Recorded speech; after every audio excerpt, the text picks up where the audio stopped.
नमस्कार,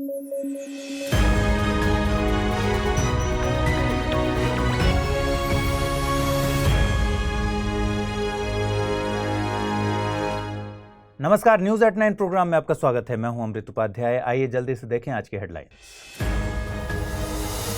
भूजल की कमी के टिपिंग पॉइंट तक पहुंचने के करीब Bharat, interconnected disaster risk report 2023 का दावा, यूएन जारी करता है ये रिपोर्ट। अंटार्कटिका अभूतपूर्व खतरे में, इतिहास में पहली बार आया बर्ड फ्लू का मामला, पारिस्थितिकी तंत्र आया संकट में।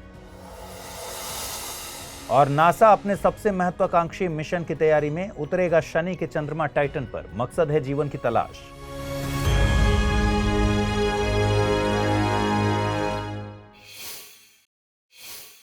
आइए खबरों की शुरुआत करें। हाल ही में प्रकाशित एक नई रिपोर्ट में चेतावनी दी गई है कि भारत अपने भूजल की कमी के टिपिंग पॉइंट यानी चरम बिंदु तक पहुंचने के करीब है। ये रिपोर्ट संयुक्त राष्ट्र विश्वविद्यालय पर्यावरण और मानव सुरक्षा संस्थान यानी UNUEHS द्वारा प्रकाशित की गई है। रिपोर्ट का नाम है इंटरकनेक्टेड डिजास्टर रिस्क रिपोर्ट 2023। ये रिपोर्ट 6 पर्यावरणीय टिपिंग बिंदुओं पर गौर करती है। ये हैं तेजी से विलुप्ति, भूजल की कमी, पहाड़ी ग्लेशियर्स का पिघलना, अंतरिक्ष मलबा, असहनीय गर्मी और बीमा रहित भविष्य। इस रिपोर्ट में बताया गया है कि दुनिया के 31 प्रमुख जल भृतों या एक्विफर्स में 27 ऐसे हैं जिनके खाली होने की रफ्तार इनके फिर से भरने की तुलना में बहुत ज्यादा है। रिपोर्ट के अनुसार पंजाब में 78% कुओं का अति दोहन किया जा चुका है और भारत के पूरे उत्तर पश्चिमी क्षेत्र में 2025 तक भूजल या ग्राउंड वाटर के गंभीर रूप से कम होने का अनुमान है। आपको बता दें कि भूजल एक मीठे पानी का संसाधन है जो जमीन के अंदर बने प्राकृतिक जलाशयों में इकट्ठा होता है। ऐसे जलाशयों को एक्विफर कहा जाता है। क्योंकि भूजल हजारों वर्षों में जमा होता है, इसलिए इसको गैर नवीकरणीय संसाधन बोला जाता है।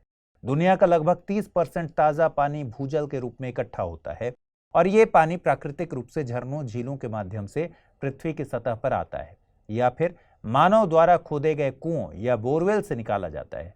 ये एक्विफर पूरी दुनिया में करीब 2 अरब से अधिक लोगों को पीने के पानी की आपूर्ति करते हैं और इसका लगभग 70% उपयोग कृषि के लिए होता है।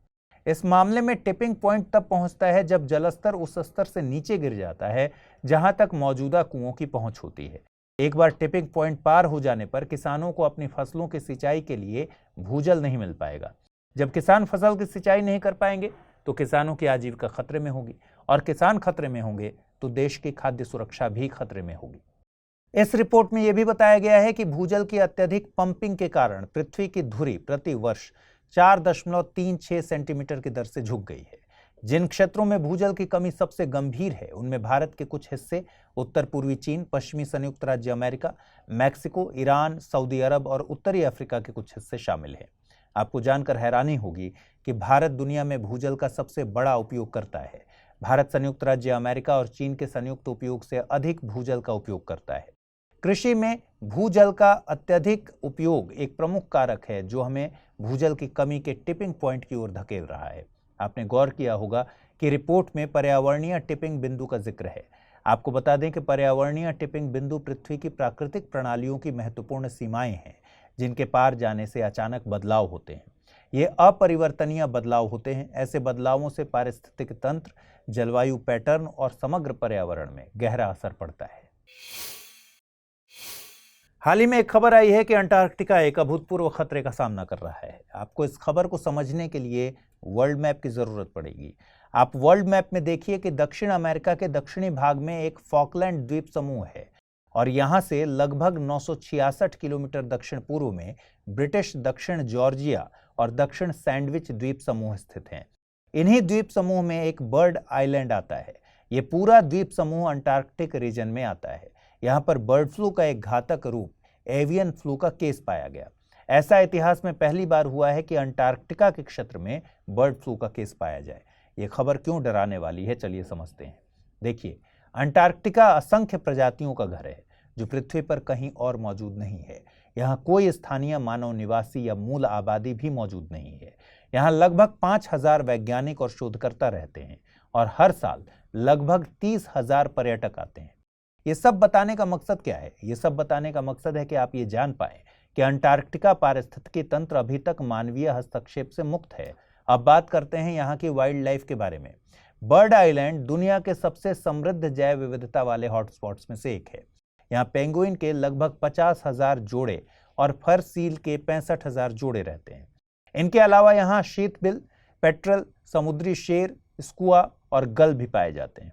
अंटार्कटिका में कभी भी बर्ड फ्लू का प्रकोप नहीं हुआ, जिसके कारण यहाँ की स्थानीय वन्य जीव आबादी में प्रतिरक्षा या इम्यूनिटी की कमी हो गई। यहाँ की वन्य जीव आबादी ऐसे वायरस के प्रति पूरी तरह से अनुभवहीन है। अब आप सोचिए कि अगर बर्ड फ्लू यहाँ फैलता है तो क्या होगा। बर्ड फ्लू के फैलने से इन प्रजातियों में उच्च मृत्यु दर का खतरा हो सकता है। उच्च मृत्यु दर के अलावा बर्ड आइलैंड पर एवियन फ्लू की मौजूदगी से विनाशकारी प्रजनन विफलताएं हो सकती हैं, जिससे द्वीप के विविध वन्य जीवन की विलुप्ति तक की संभावना है। यह घटना इतनी गंभीर है कि पूरा अंटार्कटिका का पारिस्थितिकी तंत्र खतरे में आ जाएगा। आपको बता दें कि एवियन फ्लू, विशेष रूप से इसका उपप्रकार H5N1, अपने वैश्विक प्रसार के लिए कुख्यात है। पोल्ट्री इंडस्ट्री पर इसके गंभीर प्रभाव के कारण H5N1 को अत्यधिक रोगजनक एवियन इन्फ्लुएंजा HPAI के रूप में वर्गीकृत किया गया है। 2022 में इसके कारण पूरी दुनिया में लाखों पक्षियों की मौत हो गई। इस वायरस का जानवरों से मनुष्यों में संचारित होना बहुत कठिन है और मानव से मानव में संचरण असाधारण रूप से दुर्लभ है। आगे बढ़ें उससे पहले जरूरी सूचना। स्टडी IQ IAS हिंदी की टीम 2024 के लिए P2I यानी प्रीलिम्स टू इंटरव्यू का नया फाउंडेशन कोर्स लेके आई है। बैच की शुरुआत 23 अक्टूबर 2023 को सुबह 8 बजे से हो चुकी है। बैच हिंदी, इंग्लिश और इंग्लिश तीनों ही भाषाओं में एक ही समय पर शुरू किया गया है। इस P2I न्यू फाउंडेशन कोर्स में एक नया फीचर ऐड किया गया है। आप इसे 3 कैटेगरीज सिल्वर, गोल्ड और प्लैटिनम में खरीद सकते हैं। सिल्वर कैटेगरी की वैधता 18 महीने, गोल्ड की 30 महीने और प्लैटिनम की 42 महीने तक रहेगी। पृथ्वी के बाहर जीवन की संभावना तलाश करना वैज्ञानिकों की सबसे बड़ी अभिलाषा है और इस इच्छा के चलते वैज्ञानिक लगातार प्रयोग करते रहते हैं। इन्हीं प्रयोगों से रिलेटेड एक बड़ी खबर आई है कि नासा अब तक के अपने सबसे महत्वाकांक्षी मिशन की तैयारी में लगा है। नासा अब तैयारी कर रहा है शनि के चंद्रमा टाइटन पर उतरने की। नासा इस मिशन में ड्रैगन फ्लाई रोटरक्राफ्ट लैंडर का प्रयोग करेगा। हालांकि इस मिशन की पूरी तैयारी होने में अभी 2027 तक का समय लग सकता है।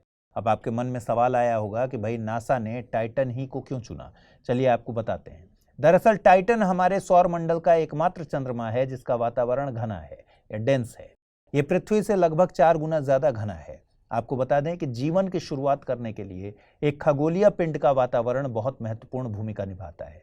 उदाहरण के लिए पृथ्वी का वातावरण हमें और अन्य प्रजातियों को सूर्य के हानिकारक विकिरण से बचाता है। यह जीवन को सपोर्ट करने वाली जरूरी गर्मी को बनाए रखता है। हालांकि टाइटन का वातावरण पृथ्वी से थोड़ा अलग है।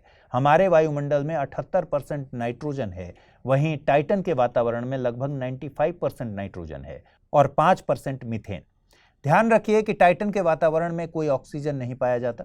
देखिए, कुछ सूक्ष्म जीव कल्पना से भी अधिक चरम वातावरण में जीवित रह सकते हैं और वैज्ञानिकों को संभावना है कि यहाँ सूक्ष्म जीव तरल मीथेन वातावरण में जीवित रह सकते हैं। नासा के अनुसार टाइटन विशाल बहती नदियों और झीलों से बना है जिनमें पानी के बजाय मीथेन बहता है। इसके अलावा यहाँ ऐसी चट्टानें पाई जाती हैं जो हमारी दुनिया की तरह दिखती हैं लेकिन बर्फ से बनी है। कुल मिलाकर टाइटन की सिचुएशन वैज्ञानिकों के लिए काफी दिलचस्पी पैदा करती है, लेकिन सिर्फ यही फैक्ट टाइटन को दिलचस्प नहीं बनाते। इससे पहले वैज्ञानिकों ने टाइटन के वायुमंडल में C3H2 या साइक्लोप्रोपेनिलिडीन पाया था। यह एक ऐसा कार्बन आधारित अणु है जिसे अभी तक किसी अन्य वातावरण में देखा नहीं गया। वैज्ञानिकों का मानना है कि अगर यहाँ C3H2 पाया गया तो हो सकता है इससे जटिल यौगिक भी यहाँ मौजूद हों जो टाइटन पर संभावित जीवन का निर्माण या पोषण कर रहे हों। ये सभी बातें इस संभावना की ओर इशारा करती हैं कि टाइटन में जीवन हो सकता है। अब बात कर लेते हैं ड्रैगन फ्लाई रोटरक्राफ्ट लैंडर की। सबसे खास बात यह है कि ड्रैगन फ्लाई एक परमाणु संचालित लैंडर है। इसे जटिल रसायन विज्ञान की जांच करने के लिए डिजाइन किया गया है। यह टाइटन के घने नाइट्रोजन समृद्ध वातावरण की जांच करेगा। ड्रैगन फ्लाई को 2027 के आसपास लॉन्च करने की योजना है और इसके 2030 के मध्य तक टाइटन तक पहुंचने की उम्मीद जताई जा रही है। हाल ही में चुनाव आयोग ने आदर्श आचार संहिता के उल्लंघन के लिए असम के मुख्यमंत्री हिमंत बिस्वा शर्मा और कांग्रेस नेता प्रियंका गांधी को कारण बताओ नोटिस भेजा। आपको पता ही है कि राजस्थान, मध्य प्रदेश, मिजोरम, तेलंगाना और छत्तीसगढ़ में इस साल के अंत में विधानसभा चुनाव होने हैं। चुनावी घोषणा होने के बाद से ही आदर्श आचार संहिता खबरों में बनी रहती है। चलिए जल्दी से आज समझते हैं कि आदर्श आचार संहिता क्या है। देखिए, स्वतंत्र और निष्पक्ष चुनाव कराने के लिए चुनाव आयोग द्वारा कुछ नियम बनाए जाते हैं। इन नियमों में मुख्य तौर पर यह बताया गया है कि चुनाव की प्रक्रिया के दौरान राजनीतिक दलों और उम्मीदवारों को अपना आचरण कैसा रखना है। इन नियमों को ही आचार संहिता कहते हैं। उदाहरण के लिए, चुनाव प्रचार के दौरान कोई भी पार्टी या उम्मीदवार ऐसी किसी भी गतिविधि में शामिल नहीं हो जो आपसी नफरत पैदा कर सकता है या फिर विभिन्न जातियों और समुदायों के बीच तनाव पैदा कर सकता है। चुनाव प्रचार के लिए धार्मिक स्थानों जैसे कि मंदिर, मस्जिद, चर्च, गुरुद्वारा या अन्य पूजा स्थलों का इस्तेमाल मंच के तौर पर नहीं होना चाहिए। इसके अलावा वोट हासिल करने के लिए जाति या सांप्रदायिक भावनाओं की अपील नहीं की जा सकती। अब आपके मन में सवाल आ रहा होगा कि क्या आचार संहिता किसी कानून के तहत बनाई गई है? इसका जवाब है नहीं। आचार संहिता किसी कानून के तहत नहीं बनी है। दरअसल यह सभी राजनीतिक दलों की सहमति से बनाई गई और विकसित हुई है। सबसे पहले 1960 में केरल विधानसभा चुनाव के दौरान और साल 1962 के लोकसभा चुनाव में पहली बार आचार संहिता को इंट्रोड्यूस किया गया। जैसे ही चुनाव आयोग द्वारा चुनावी तारीखों की घोषणा की जाती है, वैसे ही आदर्श आचार संहिता लागू हो जाती है और तब तक लागू रहती है जब तक कि चुनाव की प्रक्रिया पूरी नहीं हो जाती। संहिता का पालन न करने पर उस व्यक्ति या पार्टी के खिलाफ अनुशासनात्मक कार्रवाई या उसकी बर्खास्तगी भी हो सकती है। संहिता में और भी बहुत सारी चीजें होती हैं, जैसे संहिता लागू हो जाने के बाद चुनाव के संचालन से प्रत्यक्ष या अप्रत्यक्ष रूप से जुड़े सभी अधिकारियों या कर्मचारियों के ट्रांसफर पर प्रतिबंध लग जाता है। यदि किसी अधिकारी का ट्रांसफर या प्रमोशन आवश्यक समझा गया तो आयोग की अनुमति लेनी होती है। आइए अब जल्दी से देखें आज के रैपिड न्यूज में क्या है खास। प्रधानमंत्री नरेंद्र मोदी ने 37वें राष्ट्रीय खेलों का उद्घाटन गोवा के पंडित जवाहरलाल नेहरू स्टेडियम से किया। इन राष्ट्रीय खेलों का आयोजन 26 अक्टूबर से 9 नवंबर तक किया जाएगा। इसमें देश भर से 10,000 से ज्यादा एथलीट हिस्सा लेंगे। ये खिलाड़ी 28 स्थानों पर 43 खेलों में प्रतिस्पर्धा करेंगे। आपको बता दें कि गोवा में पहली बार राष्ट्रीय खेलों का आयोजन किया जा रहा है। भारतीय प्रतिस्पर्धा आयोग अंतर्राष्ट्रीय प्रतिस्पर्धा नेटवर्क यानी आईसीएन के संचालन समूह का सदस्य बन गया है। भारत पहली बार संचालन समूह का सदस्य बना है और यह सदस्यता 2 साल के लिए होगी। संचालन समूह आईसीएन का शीर्ष निकाय है। इस समूह में 18 सदस्य होते हैं। आईसीएन दुनिया भर में प्रतिस्पर्धा नीति में बेहतर मानकों और प्रक्रियाओं को अपनाने की दिशा में काम करता है। भारत और यूरोपीय संघ ने इस सप्ताह गिनी की खाड़ी में अपना पहला संयुक्त नौसैनिक अभ्यास किया। इस युद्ध अभ्यास में भारतीय नौसेना और यूरोपीय संघ के 3 सदस्य इटली, फ्रांस और स्पेन शामिल हुए। यह अभ्यास दोनों पक्षों के बीच बढ़ते समुद्री सुरक्षा सहयोग को दर्शाता है। इस अभ्यास का उद्देश्य नौसैनिक समुद्री सुरक्षा सहयोग को सुदृढ़ करना और संयुक्त राष्ट्र के समुद्री कानून को बनाए रखना है। रिलायंस जियो देश के दूर दराज इलाकों को कनेक्ट करने के लिए जियो स्पेस फाइबर नाम की एक नई टेक्नोलॉजी लेकर आया है। Jio space fiber satellite based giga fiber technology है।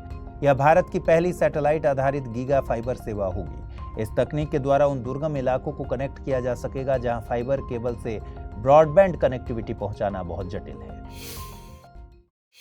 आइए जल्दी से देखें बुलेटिन पर आधारित क्या प्रश्न बन सकते हैं। हाल ही में प्रधानमंत्री नरेंद्र मोदी द्वारा 37वें राष्ट्रीय खेलों का उद्घाटन कहां किया गया? केरल, गोवा, छत्तीसगढ़ या फिर ओडिशा? अगला प्रश्न है, इंटरकनेक्टेड डिजास्टर रिस्क रिपोर्ट कौन प्रकाशित करता है? UNUEHS, वर्ल्ड बैंक, WWF या फिर IMF?